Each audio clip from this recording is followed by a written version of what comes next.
Welcome back to my OD&D campaign.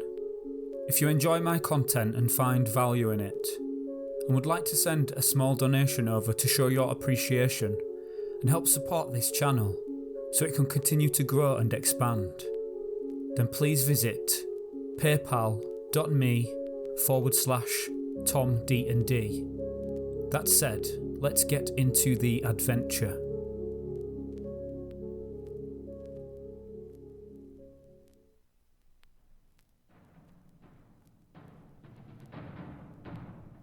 The characters are currently fighting goblins. Initiative rolls. Party 6. Goblins 4. Yzalda charges at the goblin, fighting her brother. Solaris holds her ground. The other goblin charges Lunis. In the missile fire phase, Solaris fires an arrow at the goblin, charging Lunis. As the midpoint of the move is used for range determination, she can fire an arrow at the goblin before it enters melee. As the goblin is crossing the threshold, it will not get cover. Solaris will have a +2 on her roll. She gets a natural 20. In Brown Box D&D, there are no special rules for scoring a natural 20 on the die, but it's definitely a hit. The goblin can take 2 points of damage. The arrow inflicts 5 damage. It pierces the goblin's heart. Only one goblin remains. The remaining goblin will need to perform a post-missile fire morale check. The goblin refuses to surrender. It will fight to the death. Yzalda gets an attack on the goblin, and the goblin gets an attack on Lunis. Yzalda lashes out with her dagger. As she attacks from the flank, she will receive a +1 to her attack roll. She scores a 19 and hits. The goblin has 4 hit points. The dagger does 2 hit points of damage. The goblin easily hits Lunis with its rusty sword. 1 damage. Lunis only has 2 hit points left. He gets a return blow on the goblin. He misses. A post-melee morale check will now be rolled for the goblin. It will not give in. Initiative rolls. Party 4. Goblin 1. Solaris will charge into melee. Solaris and Yzalda will both get an attack on the goblin. The goblin will get another attack on Lunis. Tragically, they both miss. As the goblin ducks dexterously, Solaris' sword and Yzalda's dagger clash. Could this be the end of Lunis? The goblin rolls a 2. Now Lunis can return a blow. 19 is a hit. 2 damage. It's just enough. Lunis' Mourning Star brings the last goblin down. The battle is over. The characters check the goblins' corpses for anything of value. The goblins have 12 gold pieces between them. Yzalda holds on to Lunis' share, as his backpack is already too full.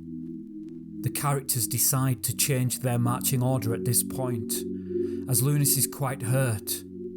Varley will take the lead. She still has all 7 of her hit points remaining, and has the lowest armour class. The characters examine the twinkling fountain in the centre of the room, and the pots of flowers in the corners of the room. As the characters look closely at the fountain, they notice the water has a strange orange hue.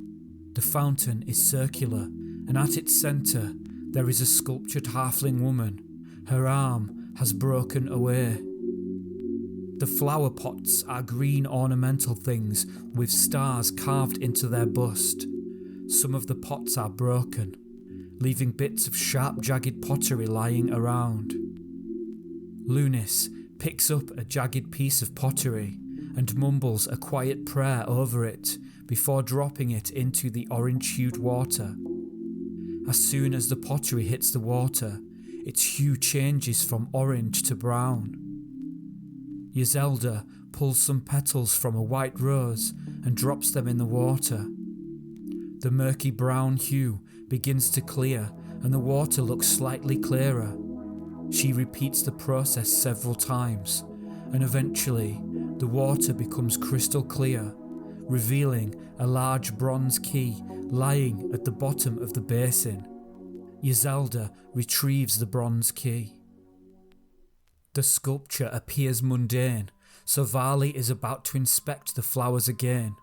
She can smell their sweet perfume, which entrances her until suddenly she is interrupted by a voice. "Fancy finding you here." Varley turns in surprise and immediately recognises her cousin, Bear, who stands there in her long horn-shaped earrings and long braided red hair. She wears a pair of grey bracelets decorated with a wavy line and semicircle pattern depicting the sea and setting sun on the horizon. The bracelets are joined by a chain cuffing Bear's hands together. None of the characters recognise the design on the bracelets. "It can't be you," Varley says. "You died a long time ago. What are you doing here?" I will make a roll to determine how Bear reacts to the party. Bear's reaction will be uncertain. "I don't remember," Bear says, with a look of distress and confusion on a gaunt face. "Is it really you?" Varley says, with tears streaming down her cheeks. Varley's cousin Bear died 3 years ago, drowning in the River Bayenan when Varley and Bear had been swimming. The girls were only 17 years old at the time, so Varley is now 20 years old. As I progress through my OD&D adventures and generate the story at random using my own rules and a few dice rolls, more and more information will be discovered about the characters in my party, and I will fill in the blanks as I go. Each character will be revealed in detail as the campaign progresses. These details will be every bit as surprising to me as they are to you. Some characters will die, and some live long enough to be fully fleshed out. Either way, it's going to be an interesting ride. As I uncover new information, I will note it down, and this will inform the story as it unfolds. Now, back to the adventure. Bear reacts negatively to Varley's words. She suddenly snarls and tries to reach her sword, but cannot break free from her shackled hands. Her body seems to transform, and in the next moment Bear is no longer Bear. She is a monster with pointed ears and misshapen teeth. She's suddenly a lot larger, almost towering above the party. She is a Thule, a magical creature somewhere between a hobgoblin and a troll. Very dangerous, but slightly impaired by the shackles. Neither the party nor the Thule are surprised, and the Thule is 10 feet away. Initiative rolls. Party 1, Thule 3. In later editions of D&D, melee usually takes place when a character is within 5 feet of a monster. In OD&D, the rules are different. Melee takes place when creatures are within 30 feet of one another. This is something I'd previously overlooked, but will incorporate from now on.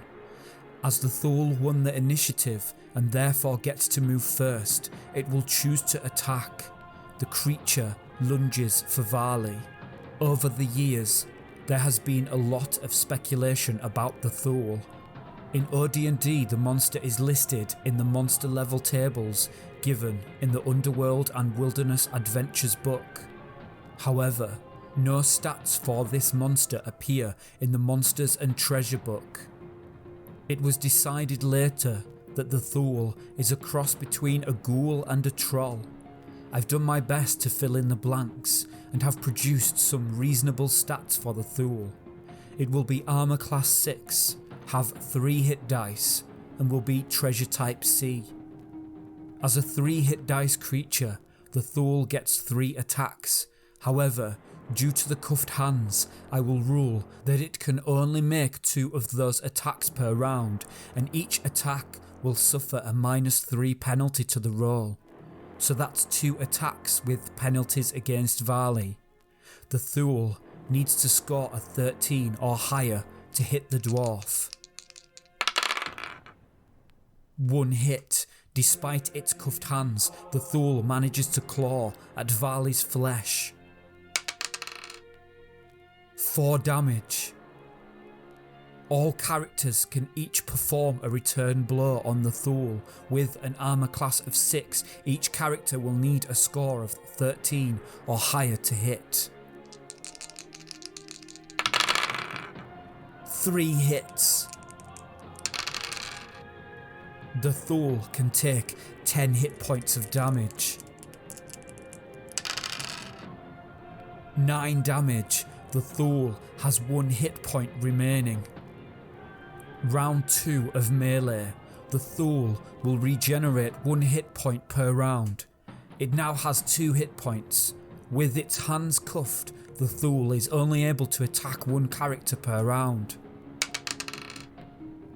The Thule will attack Solaris. It needs an 11. 1 hit. 4 damage. Without armour, Solaris is easily clawed to shreds. She is killed instantly. 3 characters perform their return blow. 13's needed. Only 1 hit. 2 damage is needed to finish the creature off. 3 damage. The Thule is finally brought down. Varley examines the Thule for any trace that it was once her cousin, but there is nothing to indicate it was ever anything but a Thule. "Did you see her?" she asks the other characters. "See who?" Yzelda responds. "Never mind." Varley wonders whether the scent of the flowers had caused her to hallucinate. She examines the bracelets around the dead Thule's wrists, but they just seem to be mundane. Varley takes them anyway. Meanwhile, Lunis prays over Solaris' body, and he says a prayer for Cade as well, now he has the time. Then the characters perform the sad task of distributing Solaris' possessions between themselves. Varley takes her shortbow, remaining arrows, and leather backpack.